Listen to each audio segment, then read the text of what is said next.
In our last video, we were introduced to the idea of sigma notation, and we use that notation to take a sum that had been expressed in sigma notation and then to write it out like this one is and then find a number. This set of problems wants us to work in the other direction. It gives me a finite sum written out and wants me to express it in sigma notation. So we have to figure out the starting place of the index, the stopping place of the index, and a kth term formula. So in this example, I see 2 plus 4 plus 6 plus 8. And I'm thinking that those are all even numbers. And so maybe if I just think about what an even number is, I'll have some idea of what to do for my kth term formula. And what I remember is that an even number is always a multiple of 2. And another way of thinking about that is it's always some number times 2. And all of a sudden, this formula is starting to look pretty good already for the kth term formula, because if I plug in a 1 for k, I get out 2. If I plug in a 2 for k, I get 4, so on and so forth. And I think that actually does it. That's my kth term formula, and I need to start at 1 and end at 4. And there I have it. There is this sum expressed in sigma notation. But maybe one of you thought, well, what if I wanted to start my sum at 0?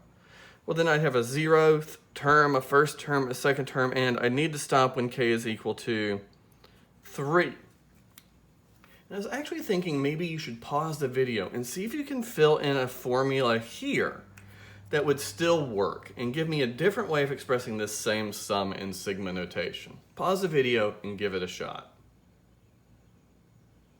Okay, well, there are a number of different ways to write it down, but if I just think about what I had before, well, I had 2 times something and I needed that something to be 1. Well, if I plugged in a 0, it would be 0. And so if I just think about it, k went down by 1. So if I add 1 to it, I get back where I started. And so that would be one way of writing that sum down in that set of parentheses, not really necessary. And I guess that means I could have also written down this if I had distributed the 2 through that set of parentheses. And so what I've done now is I've re-indexed this sum. I have 2 different ways of writing down this sum in sigma notation. And one of the big things to learn from this is if someone just writes out a list of numbers and says write this in sigma notation, there's actually very many different ways of writing it down. In fact, you could start the index anywhere you wanted. There's a way to write this sum down if you start the index at 1, at 5, at minus 3 billion. Let's see if we can write this sum down in sigma notation 2 different ways. So 1 plus 3 plus 5 plus 7 plus 9 plus 11. I'm thinking that these numbers are odd.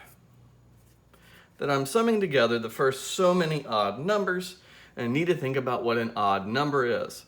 Well, an odd number is always something that is 1 off of an even number. So one way to think about odd numbers is that it's some even number plus 1. And if I take that formula and I start k at 0, I'll certainly get the first term written down correctly, right? Because I'd get a 1. 2 times 0 plus 1. Here I'd have 2 times 1 plus 1, and this seems to work, and I'd have a 0th term, first, second, third, fourth, and I'd need to stop at k equals 5. All right, we'll pause the video and let's see if you can write down what the sum should be if I started at 1 and ended at 1, 2, 3, 4, 5, 6. See if you can find the appropriate kth term formula. Okay, well, if an odd number is just something that's 1 away from an even, another way of writing it down would be to say it's 2k minus 1. And let's see if this works. I plug in a 1, I get 2 times 1 is 2, minus 1 is 1. Plug in a 2, 2 times 2 is 4, minus 1 is 3. And here are 2 different ways of writing down the same sum.